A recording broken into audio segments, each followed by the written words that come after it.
Magandang araw sa lahat.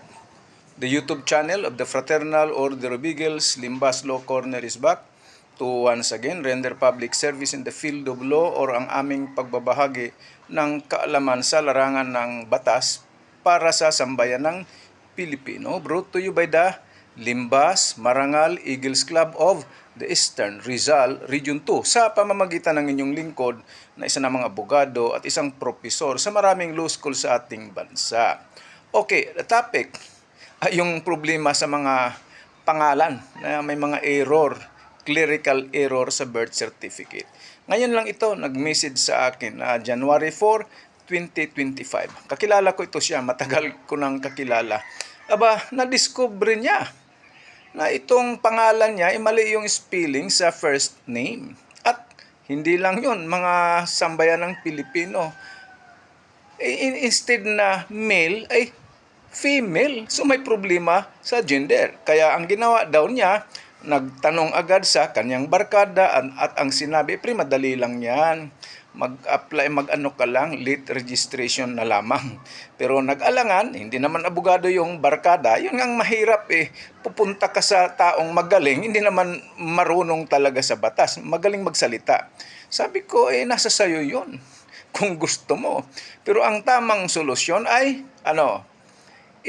mag-file ka ng petition for correction ng pangalan mo at saka gender. Kasi merong clerical error. Saan naman mag-file?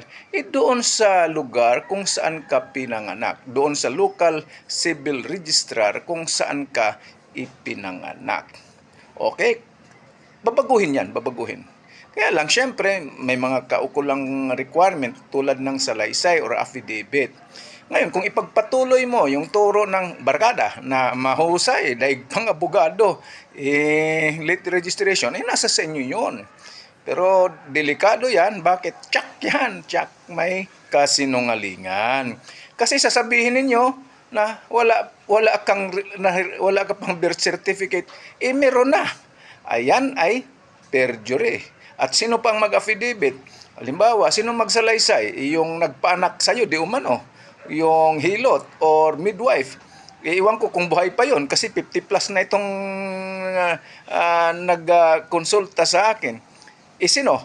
Kung sino-sino na lang pulot-pulotin ni Diyan, di sige, mananagot din sa salang perjury kasi tsak, magsinungaling din. Okay mga kababayan, ingat sa larangan ng batas. Huwag yung barkada o sino magaling magsalita, doon kayo para kayo'y mapahamak. Okay, bye. Ito, kakilala ko. Ito, papadala ko sa iyo ito. Ito yung dapat gawin, pero nasa sa iyo ang desisyon. Pumasok ka sa illegal, doon ka. Gusto mong legal, dito ka sa sinabi ko na sabi ng batas yung correction lang ng clerical error sa pangalan mo at kasama na yung gender. Sana nakatulong na naman itong aming club, yung Limbas Marangal Eagles Club of the Eastern Rizal Region 2. Magandang araw at maraming salamat sa lahat.